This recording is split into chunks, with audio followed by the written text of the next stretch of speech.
दोस्तों इमेजिन करो आप 8 साल बाद शोरूम जाते हो गाड़ी को लेकर और कोई आपको बोलता है कि सर आपकी कार की बैटरी रिप्लेस करनी पड़ेगी 8 से 10 लाख रुपए का खर्चा है। अब ये जो रिस्क है ये रियल है या फिर ईवी बैटरी का जो डर है वो इंटरनेट पर ओवरहाइप्ड है। और सच बताऊं तो इंडिया में ईवी बायर्स जो होते हैं उनका जो बिगेस्ट फियर होता है वो होता है कि रेंज कम हो जाएगी 8 साल बाद, हीट से जो बैटरी है वो डैमेज होगी, फास्ट चार्जिंग से बैटरी खराब होगी और जो रीसेल है वो गिर जाएगी। ये कुछ रियल डर है। तो आज की वीडियो में हम कोई स्पेकुलेशंस नहीं करेंगे। आज हम डेटा, इंडियन कंडीशन और रियल इकोनॉमिक्स से ब्रेक डाउन करेंगे कि 8 साल बाद आपकी कार की बैटरी का असल में होता क्या है। सबसे पहले बात करेंगे दोस्तों बैटरी डिग्रेडेशन की, और उससे भी पहले बात करेंगे कि बैटरी खराब जो होती है उसका एक्चुअल में मतलब क्या होता है। बैटरी कोई एक दिन में फेल नहीं होती। ये जो बैटरी है कार की, ये अपनी जो यूजेबल कैपेसिटी है उसको धीरे धीरे लूज करती जाती है। इसको हम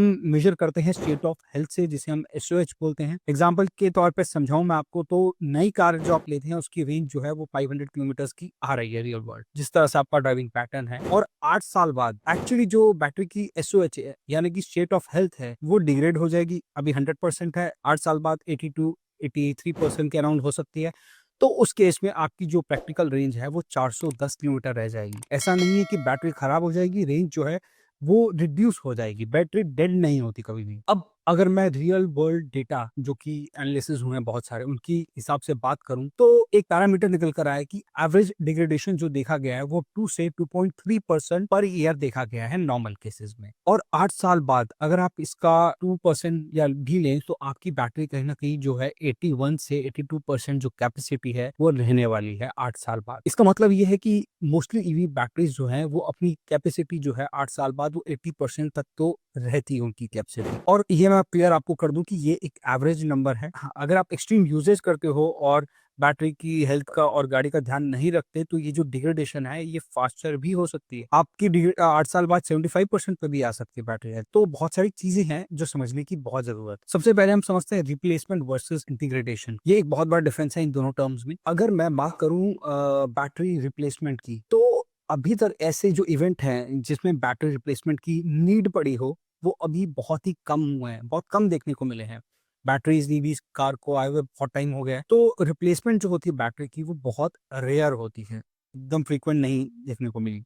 और मॉडर्न ईवीज जो हैं वो एक्सट्रीमली लो रिप्लेसमेंट इंसिडेंट देखे गए हैं उसमें। पुरानी ईवीज में एका दुक्का इंसिडेंट थे जब टेक्नोलॉजी इतनी इवॉल्व नहीं थी।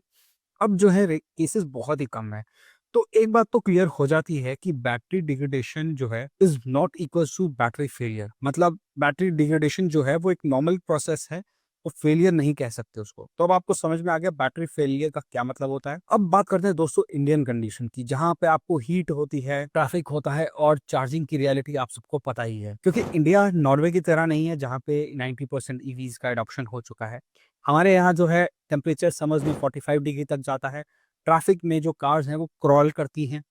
और अपार्टमेंट में पार्किंग इश्यूज हैं, यानी कि चार्जिंग जो है मोस्टली डिपेंडेंसी आपकी डीसी चार्जर की होती है। और जैसे जैसे आपकी जो फास्ट चार्जर की डिपेंडेंसी बढ़ती है तो आपकी जो बैटरी है उस पे एक इनडायरेक्ट स्ट्रेस फैक्टर भी बढ़ता है, स्ट्रेस भी बढ़ता है साथ साथ। अब थोड़ा सा बात करते हैं कौन से ऐसे फैक्टर हैं जो आपकी बैटरी पर स्ट्रेस डालते हैं। जैसे कि हीट, लिथियम आयन बैटरीज जो हैं वो डिग्रेड होती हैं बहुत जल्दी अगर उनको हीट का एक्सपोजर ज्यादा हो। और वर्स्ट के सिनेरियो की अगर हम बात करें, जैसे कि आपकी कार जो है वो ओपन सन में, समर्स में ओपन में पार्क्ड है, 100% चार्ज हो रही है। और एक केस ये होता है कि आप चार्जिंग पे लगा दी, चार्ज हो गई 100%, और आपने, हालांकि ऑटो कट होता है लेकिन फिर भी आपकी गाड़ी पे एक स्ट्रेस तो पड़ता ही है बैटरी पे, अगर आपकी 100% चार्ज होने के बाद भी चार्जिंग गन लगी हुई है और समर्स है, बहुत ज़्यादा टेम्परेचर है, तो उससे आपकी जो बैटरी की डिग्रेडेशन है वो फास्टर होती है। यानी कि higher temperature plus high SOC is equal to chemical stress. यानी कि बैटरी के अंदर जो कंपोजिशन होता है, केमिकल होता है, उन पे एक स्ट्रेस पड़ता है। और अगर आप ये डेली करते हो और कई सालों तक करते हो तो यस, डिग्रेडेशन जो है वो 8 साल बाद आपकी बैटरी की हेल्थ 80% से नीचे ही जाएगी। अब बात करते हैं दोस्तों फास्ट चार्जिंग की। क्या ये विलन है या फिर एक टूल है? अब जो डेटा बताता है frequent high power DC charging increases degradation due to heat and current stress. मतलब कि अगर आप डेली, आइडली ये होता है कि आप आउट ऑफ 100 70% घर पे चार्ज करें, 30% बाहर चार्ज करें। अगर आप डेली आप उसको बाहर डीसी चार्जिंग पे लगा रहे हैं और एक एक दिन में आप जैसे मॉर्निंग में लगाया, फिर पूरा घुमाया और फिर इवनिंग फिर डीसी चार्जर में लगा दिया, तो कहीं न कहीं बैटरी पर एक हीट जनरेट होता है। ऑब्वियसली डीसी चार्जर्स फास्ट होते हैं, तो एक हीट जनरेट करते हैं, जिससे बैटरी पे स्ट्रेस आता है और करंट का भी स्ट्रेस होता है। तो एक चीज़ मैं आपको इसमें बताऊँ कि आपको ओकेजनली फास्ट चार्जिंग करनी है, यानी कि जब आप घर पे हो या घर के आस-पास हो, तो घर पे ही चार्ज करें। जो बाहर डीसी चार्जर हैं, उनका यूज़ तब करें जब आप ट्रैवल कर रहे हैं। क्योंकि ओकेजनल फास्ट चार्जिंग तो इनफैक्ट ज़रूरी भी होती है, क्योंकि एक टर्म होता है बैटरी की सेल्फ बैलेंसिंग, वो आपकी हो जाती है अगर आप महीने में 1 या 2 बार उसको फुल चार्ज करते हैं 100% पे। नहीं तो आपका जो रिकमेंडेड है वो 20 टू 80% है। और अगर आप ये डेली डीसी चार्जर्स लगा रहे हो, तो आपकी बैटरी की जो एजिंग है वो फास्ट हो जाती है। अब बात करते हैं दोस्तों कुछ हैबिट्स की, जो आपकी बैटरी को लॉन्ग टर्म में ज़्यादा इफ़ेक्ट करती है, हीट मतलब बैटरी की जो एजिंग है उसके प्रोसेस को फ़ास्ट करती है।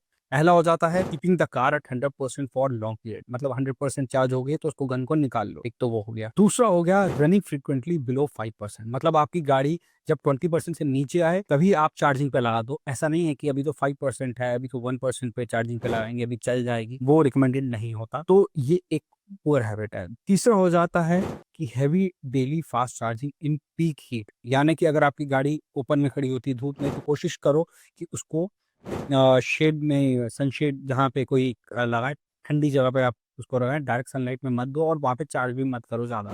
और आप चला कर आए हो बहुत ज़्यादा किलोमीटर, सो ऑलरेडी बैटरी जो है वो हीट अप होती है, उसको आप इमीडिएटली चार्जिंग पे लगाते हैं और धूप में लगाते हैं, तो वो मत करें। अब बात कर लेते हैं ऐसी कौन-सी हैबिट है जो आपकी बैटरी को प्रोटेक्ट करती हैं। पहली होती है 20 टू 80% चार्ज विंडो, वो मैं आपको बता चुका हूँ। दूसरा, घर पर मेजरली आप चार्ज करें, मैंने आपको बताया वो भी कि 70% आप घर पे चार्ज करें, क्योंकि घर के चार्जर स्लो होते हैं और घर में जो है वो डायरेक्ट हीट के कॉन्टैक्ट में भी नहीं होती।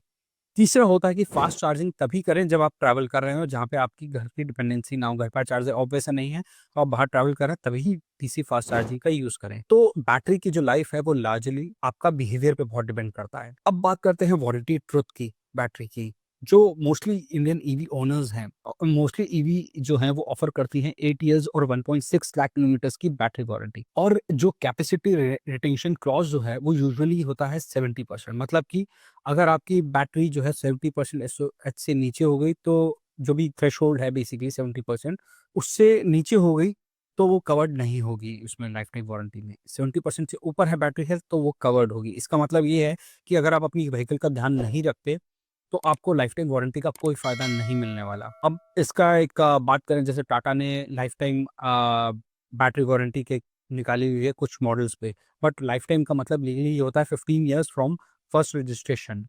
ये एक मैं आपको बता रहा हूँ कि ये बेसिकली लाइफ टाइम वारंटी का मतलब 15 इयर्स है। और मैं तो यही कहूँगा कि अगर आप कोई भी लाइफ टाइम की वारंटी है, उसके टर्म्स एंड कंडीशन पढ़ लीजिए। अब बात करते हैं दोस्तों रिप्लेसमेंट कॉस्ट की। Global lithium ion battery PACS जो हैं, अगर हम बात करें ब्लूमबर्ग की एक डोनरफाई के हिसाब से, जो प्राइजेज़ हैं वो $108 पर किलोवाट आवर का प्राइस निकल कर आता है बैटरी पैक का।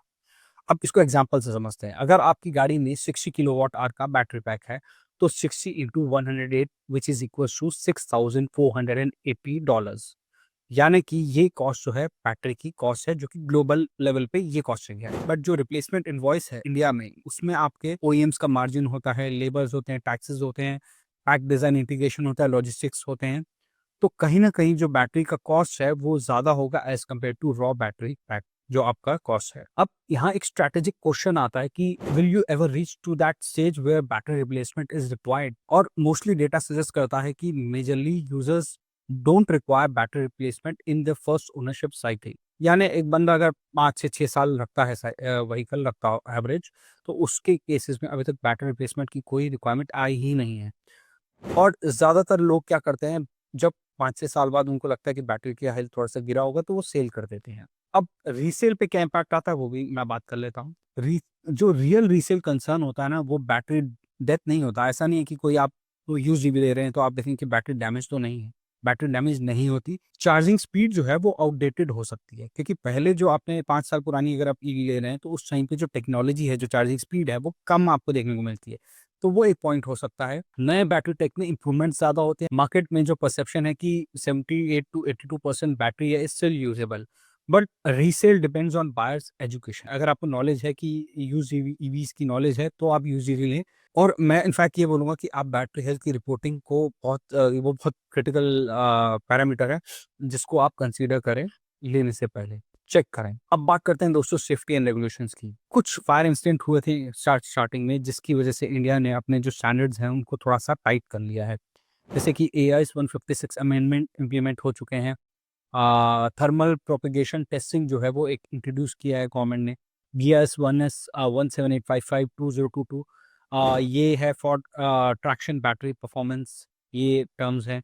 सेफ्टी इकोसिस्टम जो है आज ज़्यादा स्ट्रॉन्ग है as compare to 2021 and 22 phase में जब आई थी ईवीज़। और battery waste management rules 2022 create करे गए हैं, ईपीआर कंप्लायंस फ्रेमवर्क भी डिज़ाइन किया गया है। और एंड ऑफ जो लाइफ है इकोसिस्टम जो बैटरी का, वो अब बनना शुरू होता जा रहा है। अब थोड़ा-सा समझते हैं कि किन लोगों को बैटरी की हेल्थ पे ज़्यादा ध्यान देना चाहिए। वो लोग जो डेली पब्लिक फास्ट चार्जिंग पे अपनी गाड़ी चार्ज करते हैं, जो शेडेड पार्किंग में कार पार्क नहीं करते, हेवी हाईवे का यूसेज है उनका, ज़्यादा ट्रैवलिंग है बहुत ज़्यादा और हाई स्पीड्स पे चलाते हैं, और जिनको अपनी गाड़ी को 10 से 12 साल रखने का पूरा प्लान है उनका। अब किनको नहीं रखना चाहिए, जो बिल्कुल फ्री माइंड रहें, बैटरी की पूरी चिंता ना करें, वो जो लोग घर पे चार्ज करते हैं, जो बैलेंस यूसेज यूज़ करते हैं, ज़्यादा फास्ट नहीं चलाते और सिटी नहीं ड्राइव करते हैं, और जिनको पता है हमें 5 से 6 साल ही गाड़ी रखनी है, तो उनको कोई टेंशन लेने की ज़रूरत नहीं है। और बैटरी विल डिग्रेड, ये तो एक सच्चाई है, बट दैट्स फिज़िक्स। और battery failure in 8 years is hardly rare, बहुत कम चांसेस हैं, बहुत ही कम देखा गया है ये। तो most of the Indian buyers fear replacement cost. तो एक चीज़ है जो ज़्यादातर यूज़र्स जो हैं, वो डरते हैं कि बैटरी 8 साल बाद खराब हो जाएगी तो मुझे चेंज करवानी पड़ेगी। तो वो डर नहीं है। रियलिटी ये है कि आपका बिहेवियरल यूसेज मैटर करता है बैटरी को बचाने में। तो अगर आप गाड़ी को प्रॉपर्ली मेंटेन रखते हैं, बैटरी को, लाइकली जो है आपकी गाड़ी 8 साल तक बहुत अच्छे से 80 टू 83% तो ईज़िली रहने वाली है उसकी हेल्थ। और एक बात तो क्लियर हो जाती है इस पूरी कन्वर्सेशन से कि जो बैटरी का जो माइंडसेट है लोगों का, कि 8 साल बाद बैटरी कॉस्ट आ जाएगी 8 से 10 लाख रुपए, तो मेरे तो बैटरी का जो मैंने सेव किया है वो बेसिकली खर्च हो जाएगा, तो वैसा कुछ नहीं है। ये एक मिस इन्फॉर्मेशन है। तो बैटरी फेलियर जो है वो रेयर ही होता है। बैटरी मिसअंडरस्टैंडिंग जो है वो बहुत कॉमन है। और अगर आप दोस्तों ईवी लेने का सोच रहे हैं 2026 में, तो फ़ियर से नहीं लें, बल्कि डेटा से डिसीज़न लीजिए। आप अपना यूसेज को देखिए, कितना यूसेज है, उस हिसाब से आप ये पहला सिलेक्ट कीजिए कि आपको ईवी लेनी भी चाहिए कि नहीं, आपके लिए ईवी बनी भी है कि नहीं। मेरी एक वीडियो है, आप देख सकते हैं, मैं डिस्क्रिप्शन में लिंक डाल दूँगा, जिसमें मैंने क्लियरली बताया कि अगर आपकी रनिंग जो है मंथली 1000 किलोमीटर्स है, यानी कि ईयरली हो गए 12,000 किलोमीटर्स, 5 इयर्स में आपकी 60,000 किलोमीटर्स, तो आपके लिए ईवी नहीं बनी है। तो आप उस केस में डीज़ल व्हीकल जो है, वो कहीं न कहीं आपको आरओआई ज़्यादा पॉज़िटिव आ रहा है, उस केस में आपको फ़ायदा है डीज़ल का लेने। लेकिन अगर आपकी रनिंग जो है इसकी डबल है, यानी कि 18,000 से 20,000 किलोमीटर्स इन एन ईयर है, तो ही ईवी आपके लिए एक वैल्यू फॉर मनी ऑप्शन बन जाती है।